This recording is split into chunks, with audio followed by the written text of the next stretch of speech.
Bienvenidos a una nueva sesión donde vamos a hablar sobre la validación de esquemas. Recordamos que MongoDB es una base de datos sin esquemas, lo que significa que no requiere que definas una estructura fija para tus documentos. Es decir, puedes tener documentos en la misma colección con diferentes campos y estructuras, lo que ofrece una gran flexibilidad a la hora de desarrollar y evolucionar aplicaciones rápidamente. Pero esta gran flexibilidad presenta una serie de problemas. Primero, los documentos en la misma colección con diferentes estructuras dificultan su consulta y análisis. Segundo, es fácil introducir datos erróneos, ya que no hay validaciones que aseguren la integridad de los datos. Tercero, a medida que las aplicaciones crecen, gestionar datos inconsistentes puede volverse un verdadero quebradero de cabeza. Es por ello que MongoDB introduce la validación de esquemas, lo que nos permite por un lado mantener flexibilidad, pero nos da un mayor control. La validación de esquemas nos permite definir reglas que los documentos deben cumplir a la hora de ser insertados o de ser actualizados.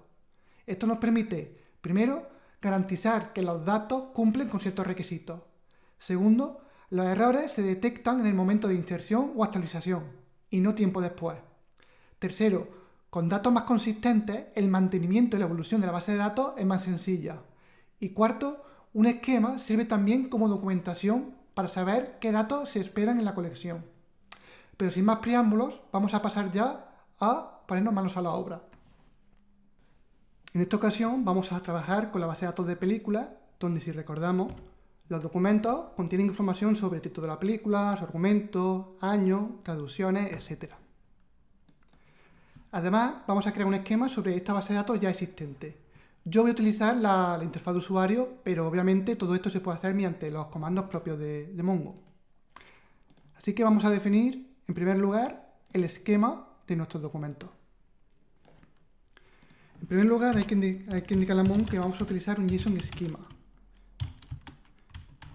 Un JSON Schema no es más que una forma de definir la estructura de los JSON. Mongo se basa en el estándar de JSON Schema, pero lo modifica ligeramente. Lo limita en algunos lados y lo extiende en otros. El cambio más significativo es que para indicar el tipo de datos de los campos se usa el campo BasonType. ¿Por qué? Porque MongoDB trabaja con Bason, no con JSON. Y Bason extiende los tipos de datos que se pueden definir. De hecho, en Bason permite Object ID, permite fechas o permite, por ejemplo, números flotantes que no se permiten en un JSON. Así que vamos a empezar diciendo que vamos a definir un objeto cuyas propiedades son título, que va a ser de tipo string,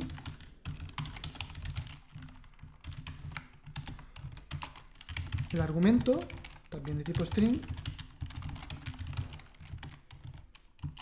el año, también con su tipo de dato correspondiente, y los directores, que en este caso estamos hablando de un array cuyos ítems son de tipo string, y también vamos a decir que no pueden existir array con menos de un valor, es decir, no puede existir array vacío. Y finalmente vamos a marcar como obligatorios todos estos campos: el título, el argumento, el año y los directores. Una vez creado, vamos a intentar trabajar con los documentos en esta colección una vez que ya tenemos un esquema ya definido. En primer lugar, vamos a insertar un documento que para nada cumple con el esquema que hemos definido. Por ejemplo, nombre John y edad 20. Si lo añadimos, Mongo ya nos está dando errores. Es decir, no nos permite insertar documentos en este caso porque se requieren estos 4 campos y precisamente esos 4 campos no están presentes en el documento actual. ¿Vale? De esta manera ya vemos cómo la inserción de nuevos documentos está ya más controlada. Si modificamos un documento ya existente, por ejemplo, si recordamos, en el esquema el año lo hemos definido como un string. Pero si quisiéramos cambiar este campo y ponerlo como un número, De igual manera, Mongo nos impediría esta modificación, puesto que ese campo ha sido definido como string y lo que se está indicando es un número de tipo double. Por lo cual, al no haber match entre los tipos de datos, Mongo no nos permite modificar un documento. Así que, de esta manera, ya hemos conseguido un mayor control tanto a la hora de insertar documentos como a la hora de modificar los ya existentes. Pero si os habéis fijado, en el esquema no se incluyen otros campos que sí están presentes en los documentos.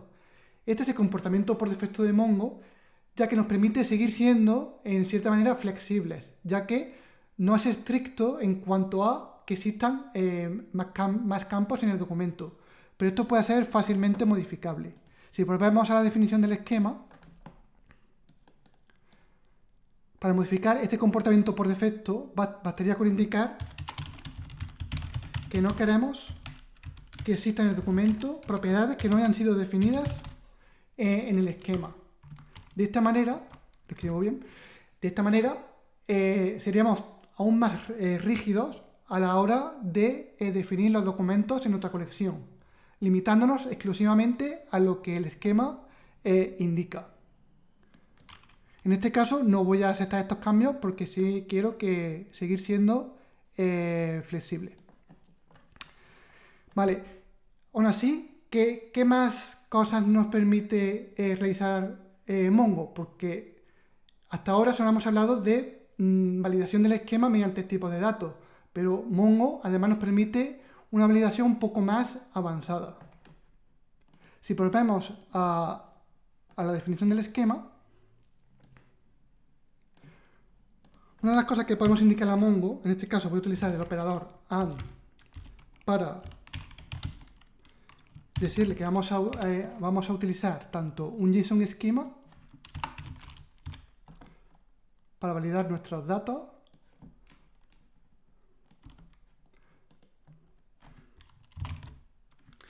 como una expresión.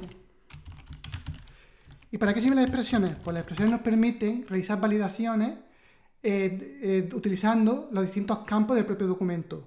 Un ejemplo sería, por ejemplo, vamos a modificar el esquema para indicar que ahora el año es un número. Y en este caso le vamos a añadir una condición. En este caso le vamos a decir que